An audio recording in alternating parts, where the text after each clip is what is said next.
Hello. जी अब बताइएगा, आवाज़ आ रही है अब आपको? पता नहीं माइक को क्या ग्लिच बना है, मुझे नहीं समझ आ रही।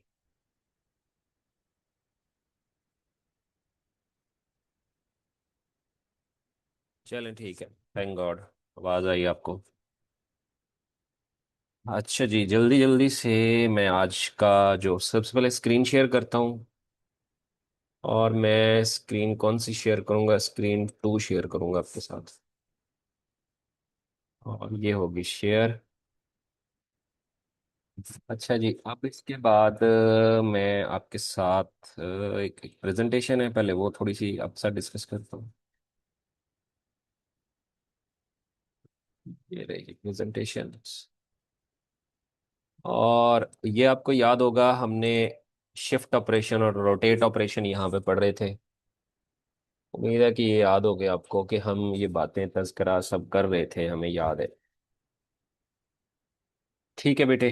तो शिफ्ट इंस्ट्रक्शंस ये 4 किस्म की हैं, जैसे कि आपको स्क्रीन पे नज़र आ रहा है। पहले ये थोड़ा सा चैट में बता दें स्क्रीन विजिबल है मेरी। और मुझे ये भी बता दें कि आवाज़ बिल्कुल ठीक आ रही है। कमेंट में 1 लिख दें अगर बिल्कुल ओके है तो। चलें, ग्रेट। Great sir, great. अच्छा, अब आप आ जाएं। हम इस पर थोड़ी सी रोशनी डालते हैं कि रोटेट ऑपरेशन और शिफ्ट ऑपरेशन क्या होते हैं। वैसे तो मैंने व्हाइट बोर्ड पे थोड़ा सा तज़करा किया था, आज एक एनिमेशन भी देख लेते हैं इसकी। तो शिफ्ट राइट है, लॉजिकल राइट है, शिफ्ट लॉजिकल लेफ्ट है। इसमें एच का कीवर्ड यूज होगा, और जब ए का कीवर्ड यूज होगा तो अरिथमेटिक राइट होता है। ठीक है, इसमें कोई खास जो है ना वो मसले वाली बात नहीं है। अच्छा, अब देखिए ये रोटेट वाली इंस्ट्रक्शंस जो है ये भी 4 है, लेकिन यहाँ पे रोटेट राइट, रोटेट लेफ्ट और रोटेट थ्रू कैरी राइट और रोटेट थ्रू कैरी लेफ्ट है। ठीक है जी, तो ये 4 रोटेट की इंस्ट्रक्शंस हैं और 4 जो है वो शिफ्ट की इंस्ट्रक्शंस हैं। अब ये देखिएगा कि जो शिफ्ट राइट है, ये शिफ्ट लॉजिकल, जब एच लग जाएगा तो हम उसको लॉजिकल बोलेंगे। अब होगा ये कि जैसे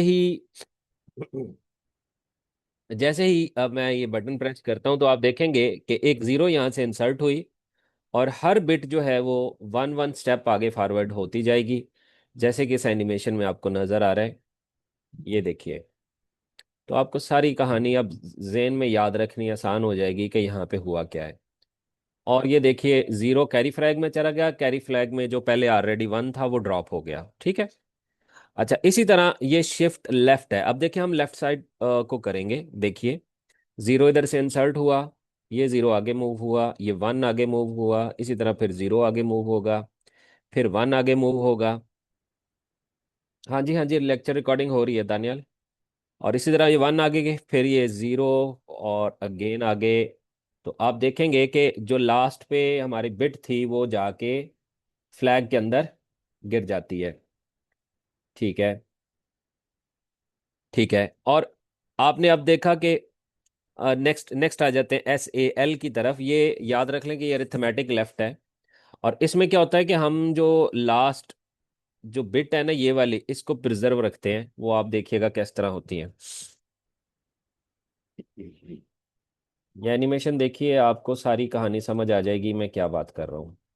ये आपको हेल्प करेगा पूरा कॉन्सेप्ट, पूरा जो है ना अंडरस्टैंड करने में। ये देखिए, ये आगे फॉरवर्ड होता चला जा रहा है, और ये कैरी फ्लैग में गया, और कैरी फ्लैग जो है वो ड्रॉप हो गया। अच्छा, अब ये जो हमारे पास शिफ्ट अरिथमेटिक राइट है, इसमें एक फंडा है। फंडा ये है, ये समझने वाली बात है कि अगर पॉजिटिव नंबर है, अनसाइंड नंबर है, फिर तो मसला कोई नहीं। लेकिन अगर साइंड नंबर है तो फिर ये साइन को प्रिजर्व करना जरूरी है। जिधर ये मेरा माउस है ना, आप देख रहे हो यहाँ पे, तो ये अगर जीरो यहां से इंसर्ट करेंगे तो ये इस जगह पे जीरो आ जाएगी, 1 आगे मूव कर जाएगा। तो अब ये इस जगह पे जो जीरो है ना, ये उसकी साइन बिट को चेंज कर देता है। ये प्रॉब्लम है यहाँ पे। तो अगर तो लेट्स सपोज नंबर आपका पॉजिटिव है, फिर तो कोई मसला कोई नहीं, फिर आप जीरो भी इंसर्ट कर सकते हैं इस साइड से। लेकिन अगर ये नंबर आपका नेगेटिव है और ये लास्ट वाली बिट 1 है, तो यहां से फिर आप 1 इंसर्ट करवाते हैं। ये देखें, अब इसका फायदा क्या हुआ? फायदा ये हुआ कि ये वाली बिट जो है वो प्रिजर्व रहेगी। ठीक है, जीरो का मसला नहीं है, 1 का मसला है, क्योंकि 1 रिप्रेजेंट नेगेटिव, जो साइन साइन नंबर होता है उसके नेगेटिव साइन को शो करता है। इस तरह से ये आपका शिफ्ट अरिथमेटिक राइट परफॉर्म होता है, ठीक है। नेक्स्ट देखिए, अब रोटेट वाली बारी आ गई। अब ये रोटेट राइट है। आप देखिएगा कि क्या होता है कि एक एक बिट राइट साइड शिफ्ट होती चली जाएगी। ये देखिए, और यहाँ पे, और ये जीरो वापस रोटेट होके पीछे, ठीक है, और ये जीरो आगे कैरी फ्लैग में भी चली जाएगी। इस तरह शिफ्ट लेफ्ट को करेंगे तो ये आप देखेंगे एक एक स्टेप लेफ्ट को जाती जाएगी और लास्ट पे जाके रोटेट होके पीछे आ जाएगी। देखिए किससे होता है।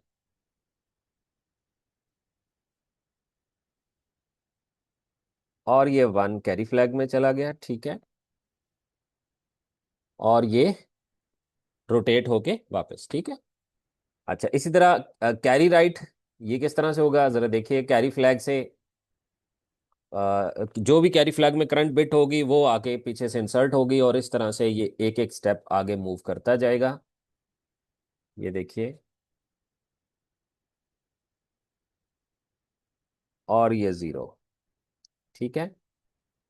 और इस तरह ये कैरी लेफ्ट, जो भी कैरी में है वो आके पीछे इंसर्ट होगा और इस तरह ये आगे फॉरवर्ड होता चला जाएगा। इस तरह से ये रोटेट हो रहा है। यानी इसमें जो कैरी वाली बिट है वो आके जो है रोटेशन का बाइस बनती है। और ये कैरी फ्लैग चला गया, जो भी लास्ट में था वो कैरी फ्लैग में चला गया। तो इस तरह से ये आपके जो 8 ऑपरेशन है, 4 शिफ्ट वाले और 4 दूसरे, ये परफॉर्म होते हैं। अच्छा, अब मैं आपको नेक्स्ट जो है वो लेके जा रहा हूं अगली स्लाइड पे, और अगली मेरी स्लाइड है, एक सेकेंड, बिट वाइज मैनिपुलेशन। अब ये मैं बिट वाइज मैनिपुलेशन आपके सामने स्क्रीन पर लेके आ रहा हूँ। इसको देखिएगा, ये बिट वाइज मैनिपुलेशन है, लेकिन मैं आपको लेके कहाँ जाऊंगा, मैं आपको लेके जाऊंगा, एक सेकेंड, नहीं नहीं, बिट वाइज मैनिपुलेशन, इसमें ये वो मल्टीप्लिकेशन है और वगैरह वगैरह है, नहीं ये नहीं, इसको आई थिंक क्लोज कर दें। Need। अच्छा, नेक्स्ट है, हमने शिफ्ट ऑपरेशंस पढ़ लिए हमने। ये कौन सा है, ये 12 है, ठीक है, इसको इधर लेके आता हूँ मैं। अच्छा जी, अब देखिए, ये बिट वाइज मैनिपुलेशन है, ठीक है, और ये मैं यहाँ पे लेके जा रहा हूँ और यहाँ से मैं इसको प्ले करवाता हूँ, ज़रा देखिएगा कि ये कैसे प्ले होता है, ठीक है। डिज़ाइन एनिमेशन स्लाइड शो, और ये करंट स्लाइड शो, यहाँ से हमने स्लाइड शो को प्ले किया। अच्छा जी, नेक्स्ट देखिएगा। अब हम बिटवाइज लॉजिकल ऑपरेशंस को थोड़ा सा देख रहे हैं। वैसे ये आपको पता है, मुझे पता है, ये आपको आते हैं, डीएलडी में आपने पढ़ रखे हैं, लेकिन जस्ट एक नज़र हमने इसको देखना है। बिटवाइज में एक ऑपरेशन है जिसको हम एंड ऑपरेशन कहते हैं। ये ऊपर टॉप पे आपको ए एंड डी लिखा नजर भी आ रहा है। And perform the logical bitwise and of two operate operands, byte और वर्ड। यानी जब एंड ऑपरेशन परफॉर्म होता है तो वो बाइट वाइज भी होता है और वर्ड वाइज भी होता है। And return the result to the destination operand. A bit in the result is set if both corresponding bit of the original operands are set. Otherwise, the result bit is cleared. यानी इसको याद रखने के लिए ये truth table याद कर लें कि अगर दोनों बिट्स आपकी वन होंगी उस सूरत में ये वन आपके पास आता है। तो यही चीज उसने इंग्लिश में लिखी है। अच्छा, इससे जो फ्लैग इफेक्ट होते हैं कौन कौन से होते हैं, फ्लैग रजिस्टर याद होंगे, कैरी फ्लैग होता है, इसी तरह जीरो फ्लैग होता है, ऑक्सिलरी होता है, साइन होता है। तो इस तरह जितने भी ये ओवरफ्लो होता है, ये सारे जितने भी फ्लैग हैं ये सारे इफेक्ट होते हैं एंड ऑपरेशन से। अच्छा, अब फॉर एग्जांपल उसने यहाँ एग्जांपल जो ली है, and A X comma B X, तो हमारे पास ये सोर्स है, ये डेस्टिनेशन है, तो इन दोनों पर एंड ऑपरेशन अप्लाई किया जाएगा, ठीक है। यानी ये दो रजिस्टर्स पे भी अप्लाई हो सकता है। और नीचे देखें अगली एग्जांपल के अंदर, एंड हम यहाँ पे एक नंबर दे रहे हैं और नंबर को हमने टाइप कास्ट कर लिया बाइट में, यानी हम ये अमल पूरे बाइट पे परफॉर्म करना चाहते हैं, वर्ड पे नहीं। और आगे में 5 कांस्टेंट दिया हुआ है, तो 5 जो कांस्टेंट है वो बेसिकली वो नंबर और ये वाला जो वेरिएबल, यानी जो एड्रेस है उस एड्रेस पे पड़ा हुआ नंबर होगा, उन दोनों को ऐड करवाया जाएगा। यानी हम एक कांस्टेंट और एक मेमोरी वेरिएबल को भी आपस में इस तरह ऐड करवा सकते हैं। अगला ऑपरेशन जो है और ऑपरेशन है, ये भी आपने कई दफ़ा पढ़ रखा होगा। अब इसमें क्या होता है कि ये भी बाइट पे भी अप्लाई हो जाता है और वर्ड पे भी अप्लाई होता है। A bit in is the result is the set of either both corresponding bit of the original operand are set। यानी क्या कह रहा है, या तो कोई एक या फिर दोनों बिट सेट हो जाएं तो आपके पास जो रिजल्टेंट है वो भी सेट हो जाता है। तो रिजल्टिंग बिट्स जो है वो क्लियर हो जाती हैं, अदरवाइज दोनों यानी सोर्स और डेस्टिनेशन दोनों के बिट्स जीरो। तो ये आपने ट्रुथ टेबल याद रखना है। फ्लैग कौन कौन से इफेक्ट होते हैं? COPSGA, यानी कैरी फ्लैग, ओवरफ्लो फ्लैग, इसी तरह sign flag, zero flag, auxiliary flag और पैरिटी फ्लैग। ठीक है, ये सारे के सारे इफेक्ट होते हैं इसकी वजह से। तो इसकी एग्जांपल है और AX, BX और बाइट num, 5, ये ठीक है, ये सारे इसके जो है वो लिखे हुए हैं। अच्छा, अगला जो है वो है एक्सोआर। एक्सोआर में क्या होता है? एक्सोआर में क्या होता है, ये ट्रुथ टेबल से देखिएगा, ये डिसिमिलर बिट्स पर वन दे रहा होता है, ठीक है ना। तो ये भी इस्तेमाल होता है इसके अंदर, आपके लॉजिकल ऑपरेशंस के अंदर, ठीक है। तो इससे जो फ्लैग अफेक्ट होते हैं वो भी वही वाले हैं। इसी तरह जब आप इधर लेफ्ट साइड पे एग्जांपल्स देखते हैं तो ये एक्सोआर AX, BX कर रहा है, एक्सोआर बाइट num, 5 कर रहा है, ठीक है। तो ये कहने का मतलब ये है कि ये जब अप्लाई होगा तो ये रिजल्टिंग बिट तब वन करेगा अगर दोनों सोर्स और डेस्टिनेशन के जो बिट है क्रॉसपॉन्डिंग वो एक जैसी नहीं होगी। तो अगर एक जैसी होगी तो वो जीरो कर देगा, क्लियर कर देगा उसको। अगला है नॉट, बड़ा मशहूर है, जमाना है, हमने कई दफा इसको प्रोग्रामिंग में यूज किया है। तो इसमें क्या होता है?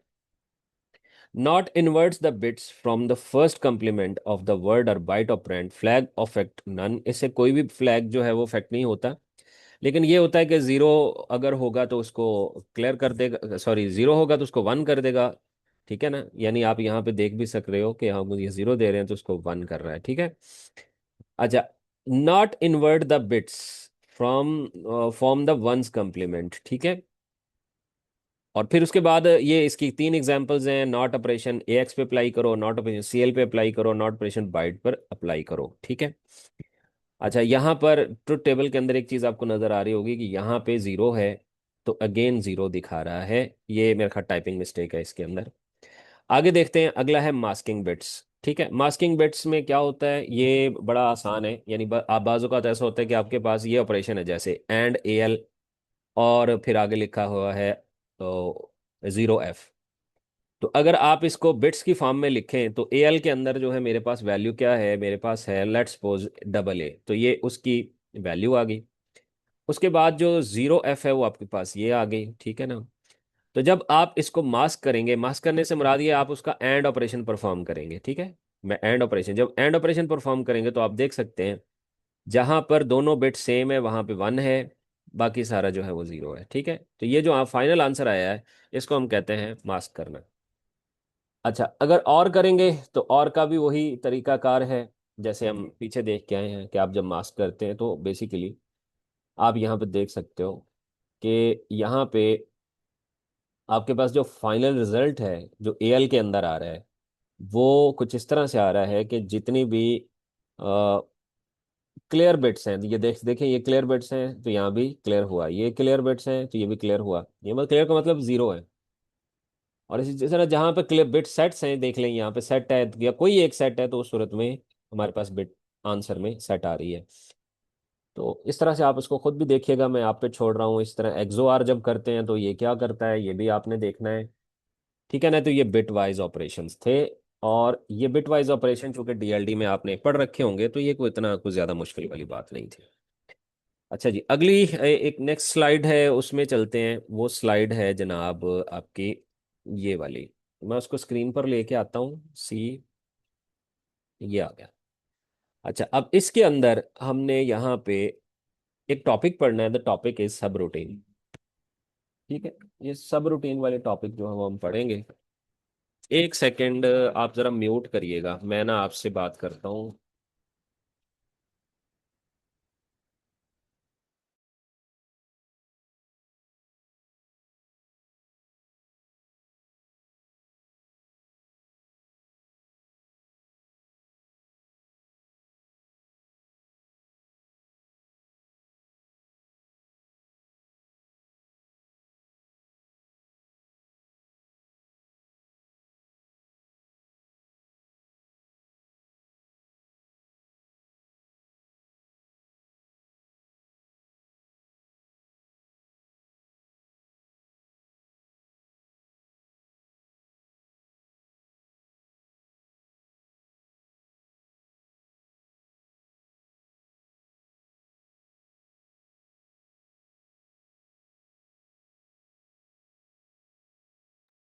अच्छा जी, ठीक है जी, वापस आ गया मैं।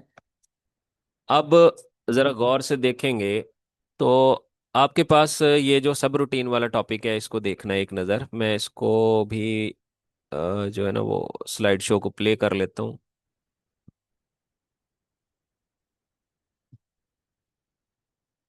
अच्छा, एक ऑपरेशन हमने उस दिन मेरे ख्याल है लास्ट लेक्चर के अंदर मैंने बात की थी कॉल की। कॉल क्या होता है? कॉल बेसिकली किसी सब रूटीन, किसी फंक्शन को कॉल करने को कहते हैं। इसके अंदर होता क्या है कि जैसे ये प्रोग्राम है आपके सामने, ये आपके सामने एक डमी प्रोग्राम लिखा हुआ है। अच्छा, अगर आप यहाँ देखें तो 017B के ऊपर एक इंस्ट्रक्शन पड़ी है, मूव EX, 10। उसके ऊपर 178 पे लिखा हुआ कॉल माई प्रॉक।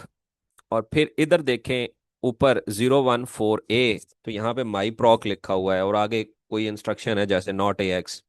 और इस तरह यहाँ पे कुछ इंस्ट्रक्शंस हैं और फिर यहाँ पे एक रेट आ जाता है।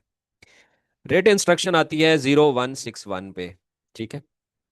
अब होता यह है कि जब आपका प्रोग्राम एग्जीक्यूट होता है तो आप जरा ये देखें कि इसमें कौन कौन से रजिस्टर्स इन्वॉल्व होते हैं। हमारे पास एक रजिस्टर इन्वॉल्व होता है CX रजिस्टर, एक होता है IP रजिस्टर और एक होता है SP रजिस्टर। SP रजिस्टर मैं आपको पहले भी बता चुका हूं कि जो स्टैक के टॉप मोस्ट एलिमेंट को पॉइंट करके बैठा होता है, हम उसको कहते हैं SP रजिस्टर। और आमतौर पर बाय डिफॉल्ट जब आप डिबगर चलाते हैं तो स्टैक के अंदर जो फर्स्ट एलिमेंट होता है वो 00 पड़ा होता है। तो ये इसका फर्स्ट। तो अब इस कॉल को समझने के लिए ये आपके जो रजिस्टर्स हैं ना, इनको समझना जरूरी है, क्योंकि इनके बगैर फिर आपको उसकी समझ नहीं आएगी। आपने जब भी कॉल को और रेट को पढ़ना है तो ये वाले जो रजिस्टर्स हैं इनको आपने मद्देनजर रखना है। ठीक है। अब देखें फॉर एग्जांपल, अगर ये इंस्ट्रक्शन एग्जीक्यूट होती है, ये वाली 0178, तो मैं कॉल करता हूं माई प्रॉक। ये माई प्रॉक क्या है? It is the name of सब रूटीन। तो हुआ क्या? हुआ ये कि ये जो 0178 लिखा हुआ था ये स्टैक के ऊपर आ गया, ये देख लें। ये स्टैक के ऊपर आ गया। ठीक है। ये देख सकते हैं 0178। तो ये स्टैक के ऊपर आ गया। सॉरी, ये वाला नहीं, उसके नीचे वाला 017B, ये वाला आया है 017B। ठीक है। यानी जिस जगह कॉल है उससे नेक्स्ट ये SP पे आ जाएगा। और जिस ये जो माई प्रॉक जो प्रोसीजर है या जो सब रूटीन है जिस जगह पर मौजूद है, उसका एड्रेस का है वो है 014A। तो वो यहाँ पे IP में आ जाता है। देख रहे हो? अभी आप यहाँ पे नोट कर रहे होंगे कि 014A ये क्या है? ये वाला एड्रेस है। ठीक है। यानी इसके बाद हमारी अगली इंस्ट्रक्शन ये होगी। ये देखें, ये आती है। अच्छा, अब जब आप रेट ऑपरेशन परफॉर्म करते हैं, ठीक है, रेट ऑपरेशन परफॉर्म करते हैं, रेट कहते हैं रिटर्न को, ये शॉर्ट फॉर्म है रिटर्न की। जब आप रिटर्न करते हैं तो होता क्या है? रिटर्न ये होता है। तो 0161, ये आप देख सकते हैं इसका करंट एड्रेस है। और यहाँ पे क्या हुआ? यहाँ पे ये हुआ कि जो यहाँ पे SP के ऊपर वैल्यू पड़ी हुई थी, स्टैक के ऊपर SP के पास थी, SP खुद नीचे चला गया और ये वाली वैल्यू यहाँ से IP के अंदर आ गई। ठीक है। 017B, तो ये 017B ये वाला है। ठीक है। यानी इसके बाद जब रेट एग्जीक्यूट होगा तो कंट्रोल यहां से इस जगह पे आ जाएगा 017B पे। और ये पता कैसे चला? पता चलता है IP से। IP के पास ये वैल्यू कहां से आई? ये यहां से आई है। तो ये दो ऑपरेशंस पहले समझने जरूरी हैं, कॉल और दूसरा रेट। कॉल का मतलब है कि आप एक सब प्रोसीजर जो आपके पास सब रूटीन है, आप उसको कॉल करते हैं। तो जब कॉल की ऑपरेशन होती है तो कॉल के फौरी बाद जो इंस्ट्रक्शन हो उसका एड्रेस वो आ जाता है स्टैक के ऊपर। राइट। और जब एक चीज स्टैक पे आती है तो SP अपडेट हो जाता है, यानी जो स्टैक पॉइंटर है वो अपडेट हो जाता है। अच्छा, इसी तरह जब रेट की एप्लीकेशन परफॉर्म की जाती है तो रिवर्स का ऑपरेशन होता है। यानी आप यहां से रेट की जहां पे इंस्ट्रक्शन है वहां से आप जंप करके उस जगह चले जाएंगे very next to call operation. और ये कैसे पता चलता है? ये पता इस तरह से चलता है कि जो स्टैक के ऊपर आपने एड्रेस सेव किया था वो आपने उठा के IP में ट्रांसफर करवा लिया, और IP को जिस जगह पे होगा उस जगह पे हमारा कंट्रोल चला जाएगा। अच्छा, अब ये देख सकते हैं कि यहां से इस जगह पे आ गए। ठीक है। और ये वाला यहाँ IP एड्रेस से हमें ये यहाँ पता चलता है। अच्छा, अब दो तरह के कॉल होते हैं और रेट होते हैं। एक कॉल होता है फॉर, एक कार होता है रेट होता है फॉर, ठीक है ना। एक नियर होता है, नियर तो आप लिखते ही नहीं है बस। तो ये क्या चीज़ है, इसको समझने के लिए जरा आगे आइए। कुछ स्टैक के ऑपरेशंस पहले समझ लीजिए। एक पुश ऑपरेशन होता है, पॉप ऑपरेशन होता है, इनिट होता है, आईरेट होता है, ठीक है ना। पुश और पॉप, जब आप पुश करते हैं तो बेसिकली क्या होता है कि जो पुश के आगे जो ऑपरेंड दिया होगा वो वैल्यू स्टैक के ऊपर आ जाएगी। जो स्टैक के ऊपर आएगी तो जो एसपी है बेसिकली वो ऊपर की तरफ डिक्रीमेंट कर जाएगा। अब ये याद रख लीजिएगा कि ये जो स्टैक है ना, ये उलट है। उलट से मुराद क्या है? उलट से मुराद ये है कि जब आप इसके अंदर कुछ पॉप करेंगे तो एसपी डेक्रीमेंट करेगा। और जब सॉरी, जब कुछ पुश करेंगे, जब आप पुश करेंगे तो एसपी डेक्रीमेंट करेगा। और जब आप यहां से कुछ पॉप करवाएंगे तो एसपी जो है वो इंक्रीमेंट करेगा। ठीक है, ये चीजें आगे आपको क्लियर हो जाती हैं। जरा यहां देखें, ये पुश ऑपरेशन के मतलब कुछ लिखा भी हुआ है। जब भी पुश ऑपरेशन परफॉर्म होता है तो पुश डिक्रीमेंट्स एसपी, याद रख लें ये स्टैक पॉइंटर को डिक्रीमेंट कर देता है। The stack pointer by 2 and then transfer a word from source operand from top of the stack now pointed by SP. अब होगा क्या, होगा ये कि आपने पुश के आगे जो ऑपरेंड दिया होगा उस ऑपरेंड में पड़ी हुई जो भी वैल्यू है वो आके आ जाएगी स्टैक के ऊपर, और एसपी जो है उसमें डिक्रीमेंट हो जाएगा और वो एक पॉइंट, यानी यूं कह सकते हैं ऊपर की तरफ आ जाएगा। अच्छा, ये push of often is use to place parameters on the stack before calling a procedure. ये याद रख लें कि जब आप कॉल करते हैं किसी प्रोसीजर को या सब रूटीन को तो उसके जो पैरामीटर्स हैं वो स्टैक पे पुश करवाए जाते हैं बिफोर कॉलिंग। ठीक है, ये आगे चल के मैं अगली एग्जांपल में आपको बताता हूँ। अभी मेरे पास 10 मिनट और हैं तो ये इंशाल्लाह हो जाएगा। कौन से फ्लैग इफेक्ट होते हैं? कोई फ्लैग इफेक्ट नहीं होते। जैसे एग्जांपल है, पुश ए एक्स कर रहे हो, पुश सी एक्स कर रहे हो, तो अब ए एक्स के कंटेंट जो भी होंगे वो जाके स्टैक के अंदर उसको टॉप पे प्लेस हो जाएंगे, और जो एसपी है वो डेक्रीमेंट हो जाएगा बाय 2। अच्छा, नेक्स्ट देखिएगा, पॉप जब करते हैं the pop transfer the word at the current top of the stack pointed by the SP to the destination operand and then increment SP to the point to the new top of the stack. ठीक है, यानी अब ये क्या होगा कि जब आप पॉप का ऑपरेशन परफॉर्म करेंगे, जैसे एग्जांपल ये देख लें, पॉप ए एक्स लिखा हुआ है, तो स्टैक के ऊपर जो भी वैल्यू पड़ी होगी जिसको करंटली एसपी ने पॉइंट किया होगा वो आ जाएगी इस ऑपरेंड के अंदर जहां ये एक्स लिखा हुआ है। और उसके बाद क्या होगा, एसपी 2 नंबर से, यानी दो इसलिए क्योंकि ये जो 2 बाइट का एक वर्ड होता है ना, इस तरह से, ये चूंकि हम यहाँ पे वर्ड भी बात कर रहे हैं, ठीक है। तो इस तरह से ये AX जो है, जो आपने यहाँ पे पैरामीटर दे रखा, पैरामीटर कह रहा हूँ, ये जो आपने डेस्टिनेशन दे रखा है, तो जो भी स्टैक के टॉप पे होगा वो यहाँ से इस रजिस्टर AX में आ जाएगा, और SP जो है वो +2 हो जाएगा। ठीक है, बस इतनी चीज याद रखिए। आगे दिखाते हैं मैं आपको। अब जो कॉल एक्टिवेट करता है, कॉल बेसिकली एक्टिवेट करता है, ये याद रख लें, बाजुकात ऐसा होता है कि हम किसी प्रोग्राम में कॉल यूज करते हैं, रिटर्न यूज नहीं करते। ये याद रख लें कि जरूरी नहीं है कि अगर आपने कॉल किया है तो रिट को भी यूज करें, लेकिन आमतौर पे आप जिस लेवल पे हैं इस लेवल पे हम कॉल के साथ रेट यूज करते हैं। लेकिन मैं बताना ये चाह रहा हूँ कि बाज दफा ऐसी सिचुएशन आती है, कुछ ऐसे प्रोग्राम्स भी आते हैं जिनमें हम कॉल करते हैं पर रेट नहीं कर रहे होते।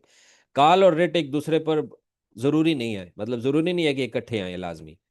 लेकिन आप जिस जगह पे हो, यानी जिस तरह से आप इंटुइटिवली पढ़ रहे हो, तो आपको ये दोनों का इस्तेमाल करना होता है। अब जब आप कॉल करते हैं तो ये क्या करता है, आपको प्रोसीजर की उस लाइन पे ले जाता है जिस जगह पे वो जो प्रोसीजर है या सब रूटीन है वो मौजूद होती है। और जब रिटर्न इंस्ट्रक्शन यूज करते हैं तो रिटर्न क्या करता है, ये आपको जिस जगह पे कॉल था उस कॉल के वेरी नेक्स्ट इंस्ट्रक्शन पे ले जाता है। अच्छा, अब ये सारी बातें जो मैं आपके साथ कर रहा हूँ ये थोड़ी सी याद करनी मुश्किल है, लेकिन ये सारी इस पर मौजूद है, नोट्सों पे भी मौजूद है, यहाँ पर भी वही चीज़ लिखी हुई है। अच्छा, अब यहाँ पे देखिए, for a intra segment direct call SP is decremented by 2 and IP is push on to stack and the target procedures relative displacement from the call instruction is then added to the instruction pointer. यानी जिस वक्त आप use करेंगे intra segment के अंदर call use करते हैं, ठीक है। इंट्रा सेगमेंट क्या होता है और इंटर सेगमेंट क्या होता है, ये मैं थोड़ा सा आपको बता दूं, जब आप इंट्रा सेगमेंट की बात करते हैं तो बेसिकली एक सेगमेंट के अंदर अंदर, यानी जब आप कॉल करेंगे तो कंट्रोल आपका उसी सेगमेंट के अंदर किसी जगह पे ट्रांसफर हो जाता है, तो ये इंट्रा सेगमेंट है। जबकि इंटर सेगमेंट क्या होता है, ये होता है कि जब आप बेसिकली जब कॉल करते हैं तो बेसिकली क्या होता है कि आप एक सेगमेंट से किसी दूसरे सेगमेंट में मूव कर रहे होते हैं, तो इसको कॉल फॉर भी कहा जाता है। अभी मैंने पीछे कहीं दिखाया भी था कॉल फॉर, ठीक है। तो ये इसमें क्या होता है, इसमें ये होता है कि आप बेसिकली कोड सेगमेंट को भी स्टैक पे पुश कर रहे होते हो, इसके बाद एसपी को भी कर रहे होते हो और आईपी को भी कर रहे होते हो, ठीक है। लेकिन यहाँ पे देखें जब आपका इंट्रा सेगमेंट होता है तो सिर्फ क्या होता है, जस्ट आप आईपी उसी को ही स्टैक पे पुश करवा रहे होते हैं, ठीक है। जबकि कॉल फॉर के अंदर आप कोड सेगमेंट और आईपी इन दोनों को मूव करवा रहे होते हैं, ठीक है। ये रूल ऑफ द थंब। और इस तरह रेट के मुतालिक आ जाता है। रेट में अगर आप देखें, transfer control from a procedure back to instruction following to call that activate the procedure, ठीक है। इसको पढ़ लीजिएगा। तो ये इस तरह यहाँ पे खत्म हो जाता है, ठीक है। अब मैं लास्ट पे बस आखिरी मेरे ख्याल 4-5 मिनट हैं, तो मैं आपको एक प्रोग्राम दिखाना चाह रहा हूँ। तो क्यों ना उस प्रोग्राम पे पहले चलें।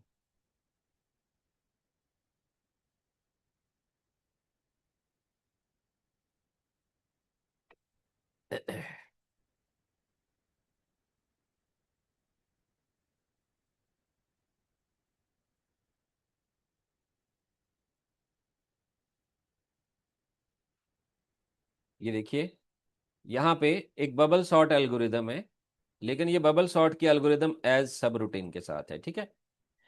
अब इसमें प्रोग्राम जब आप पढ़ेंगे, मैंने आपको हमेशा कहा है कि आप यहाँ से जहाँ पे जंप स्टार्ट लिखा होगा ना, यहाँ से पढ़ेंगे। यहाँ से आपने जंप स्टार्ट किया तो आप आ गए यहाँ पे, इस जगह पे देख रहे हो, इस जगह पे आ गए। और जब आप यहाँ आ जाएंगे तो अगला आपने ये move B X comma data किया। अब डेटा क्या है, ये ऊपर लिखा हुआ है, ये देखें, ये डेटा है ये वाला, ठीक है, जिसको बबल सॉर्ट अप्लाई करनी है। अच्छा, उसके बाद सी एक्स में आपने 10 मूव करवाया। क्यों करवाया? क्योंकि ये एलिमेंट आपने काउंट किया तो ये 10 एलिमेंट है। उसके बाद आपने यहाँ पे कॉल किया, ये सी आपने यहाँ पे कॉल किया बबल सॉर्ट, ठीक है।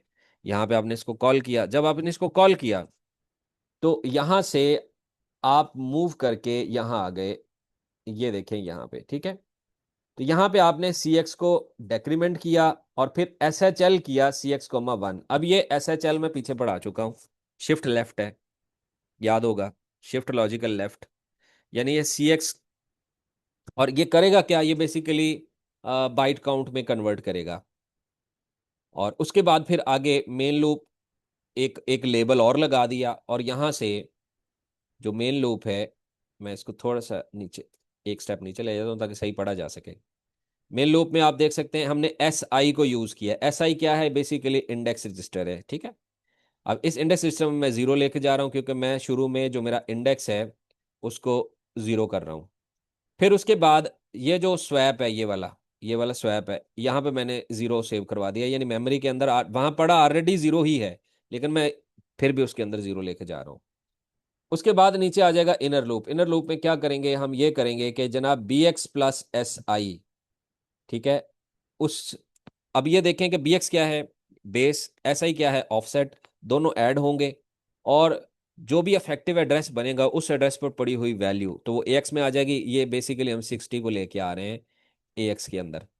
उसके बाद BX प्लस SI प्लस 2, अब ये वाला अगला नंबर हमारा 55, ये वाला, इन दोनों को कंपेयर करवा रहे हैं हम। यानी ये नंबर हमने AX में रखा हुआ है, तो AX और ये 55, हम दोनों को क्या करें, कंपेयर करवा रहे हैं, ठीक है। अब हम कंपेयर करवा रहे हैं और उसके बाद हम आगे एक चेक कर रहे हैं JBE, यानी jump if below or equal, तो ये नो स्वैप पे चला जाएगा, ठीक है। तो अब नो स्वैप होगा पे चला जाएगा इफ ऑलरेडी इन ऑर्डर, यानी अगर ये दोनों ऑलरेडी एक ऑर्डर के अंदर हैं तो ये जंप करके यहां आ जाएगा। और अगर ये ऑर्डर में नहीं है तो फिर ये अगली लाइन पे चला जाएगा यहां पे। अब हम ये देख लें कि ये जो 55 है उसको DX में लेके आ रहे हैं, ठीक है। और फिर जो DX वाला है हमारे पास नंबर, उसको हम फर्स्ट वाली मेमोरी लोकेशन पे लेके आ रहे हैं, ये देखें। और उसके बाद हमारा जो AX है, ठीक है, जिसके अंदर हमारा फर्स्ट नंबर पड़ा हुआ था, उसको उठा के हम यहां पे लेके आ रहे हैं ये सी, और यानी ये तीनों लाइनें बेसिकली क्या करेंगे, स्वैप कर देंगे। ये तीनों लाइनें बेसिकली क्या कर देंगे, स्वैप कर देंगी। इन दो को, इन फर्स्ट टू को ये स्वैप करवा देंगे। उसके बाद हमने ये जो स्वैप जिसको जीरो किया हुआ था उसको वन कर देना है। ठीक है, यानी यहां जहां जीरो है वहां पे वन कर देना है। अच्छा, उसके बाद आप नीचे आते हैं नो स्वैप पे, ये वाला नीचे चलता है। एस आई में दो ऐड करते हैं और फिर कंपेयर करते हैं एस आई और सी एक्स। ये इसलिए कर रहे हैं कि हम चेक करना चाह रहे हैं क्या हमारा इंडेक्स जो है वो लास्ट इंडेक्स है। अगर लास्ट इंडेक्स हुआ तो हमें फिर ये लूप मजीद नहीं चलानी, इसको बंद करना है। अब आगे फिर वही बात, इनर लूप पे यहां से जंप करके इनर लूप पे आ जाता है, और फिर इनर लूप पे आके अगेन अगले दो नंबर चेक कर रहा है, क्योंकि आप एस आई को बढ़ा आए हो दो नंबर से। तो ये अगले दो नंबर अब चेक करेगा। ठीक है, उसके बाद फिर ये अगले दो नंबर चेक करेगा। तो इस तरह से ये स्वैप भी करता जाएगा जहां जरूरी है, और जिस जगह पर स्वैप की जरूरत नहीं होगी वहां पे ये स्वैप नहीं करेगा। ठीक है, अब ये देखें कि हमने ये सारा काम किस तरह से किया। हमने इसको कॉल से किया, और फाइनली आखिर पे हमने आके रेट को यूज किया। ये देखें, अब ये क्या करेगा, रेट क्या करेगा, जहां से आए थे वहीं भेज देगा। यानी अब जब रेट चल गया तो हमारा कंट्रोल इस जगह पे आ जाएगा, इस जगह पे जिसको मैंने हाईलाइट किया, यानी रेट आपको यहां से मूव करवा के यहां ले जाएगा इस जगह पे। ठीक है, और फिर ये कोड जो आपको पता है, ये टर्मिनेशन का कोड है। इसमें खैर कोई इतने मसले वाली बात नहीं है, ये तो आपके जहन में है कि ये क्या कर रहा है। ठीक है, तो इस तरह से आपने देखा। मैं ये एक डायग्राम और दिखाता हूं आपको। ये देखिए, ऊपर जाते हैं ना, तो ये देखें, ये कुछ इस तरह से डायग्राम देखेंगे तो आपको समझ आएगी कि यहाँ पे एक्चुअली हो क्या रहा है। देख रहे हो, यहाँ पे प्रोग्राम है, यहाँ पे बबल सॉर्ट है, यहाँ पे स्वैप है। ये आपको तीनों चीज़ें नजर आ रही हैं। यानी आपका प्रोग्राम कॉल करता है बबल सॉर्ट, तो यहाँ से बबल सॉर्ट पे आ जाते हैं। फिर ये कॉल करता है स्वैप, तो हम स्वैप पे आ जाते हैं। फिर यहाँ से वापस आ जाते हैं बबल सॉर्ट पे। फिर यहाँ से हम या तो हम वापस चले जाते हैं वहीं जहाँ से आए थे, या फिर हो सकता है प्रोग्राम के किसी हिस्से से वापस दूसरी दफ़ा कॉल किया गया हो बबल सॉर्ट को, क्योंकि प्रोग्राम के अंदर इस बबल सॉर्ट को दो या तीन बार भी कॉल किया जा सकता है। वो मैं यहाँ पे आपको एक प्रोग्राम दिखा भी देता हूँ। थोड़ा जूम कर लेते हैं।